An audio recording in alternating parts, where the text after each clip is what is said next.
धर्मराज युधिष्ठिर बोले, हे भगवान, आपने माघ के कृष्ण पक्ष की षटतिला एकादशी का अत्यंत सुंदर वर्णन किया। अब आप स्वदेज, अंडज, उद्भिज और जरायुज चारों प्रकार के जीवों के उत्पन्न, पालन तथा नाश करने वाले हैं।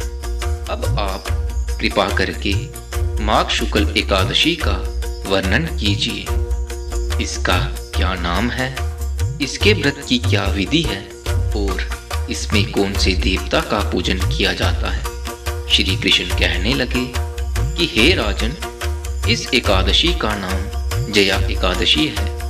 इसका व्रत करने से मनुष्य ब्रह्म हत्यादि पापों से छूटकर मोक्ष को प्राप्त होता है तथा इसके प्रभाव से भूत, पिशाच आदि योनियों से मुक्त हो जाता है। इस व्रत को विधि पूर्वक करना चाहिए। अब मैं तुमसे पद्म पुराण में वर्णित इसकी महिमा की एक कथा सुनाता हूँ। देवराज इंद्र स्वर्ग में राज करते थे और अन्य सभी देवगण सुखपूर्वक स्वर्ग में रहते थे। एक समय इंद्र अपनी इच्छा अनुसार नंदन वन में अप्सराओं के साथ विहार कर रहे थे और गंधर्व गान कर रहे थे। उन गंधर्वों में प्रसिद्ध पुष्पदंत तथा उसकी कन्या पुष्पवती और चित्रसेन तथा उसकी स्त्री मालिनी भी उपस्थित थे। साथ ही मालिनी का पुत्र पुष्पवान और उसका पुत्र माल्यवान भी उपस्थित।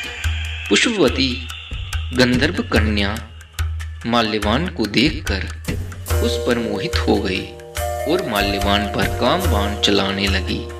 उसने अपने रूप, लावण्य और हाव भाव से माल्यवान को वश में कर लिया।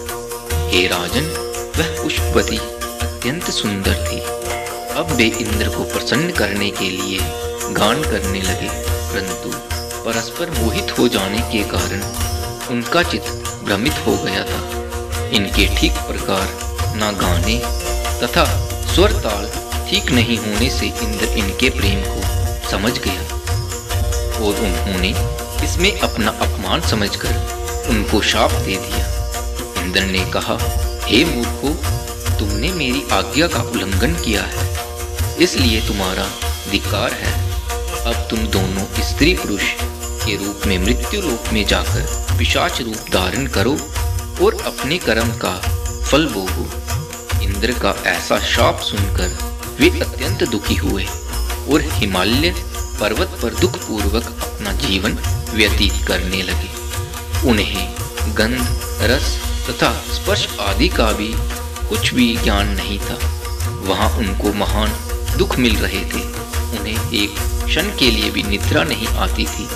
उस जगह अत्यंत शीत था, इससे उनके रोंगटे खड़े रहे और मारे शीत के दांत बजते रहे। एक दिन पिशाच ने अपनी स्त्री से कहा कि पिछले जन्म में हमने ऐसे कौन से पाप किए थे जिससे हमको ये दुखदायी पिशाच जोनी प्राप्त हुई। इस पिशाच जोनी से तो नरक के दुख सहना ही उत्तम है।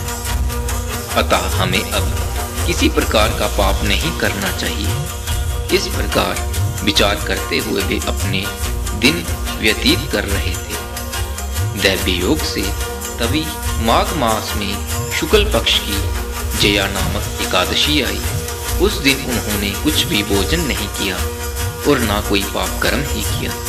केवल फल फूल खाकर ही दिन व्यतीत किया और सायंकाल के समय महान दुख से पीपल के वृक्ष के नीचे बैठ गए। उस समय सूर्य भगवान अस्त हो रहे थे।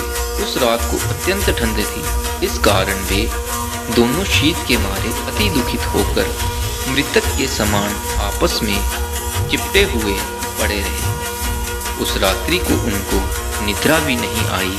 हे राजन, जया एकादशी के उपवास और रात्रि के जागरण से दूसरे दिन प्रभात होते ही उनकी पिशाच जोनी छूट गई।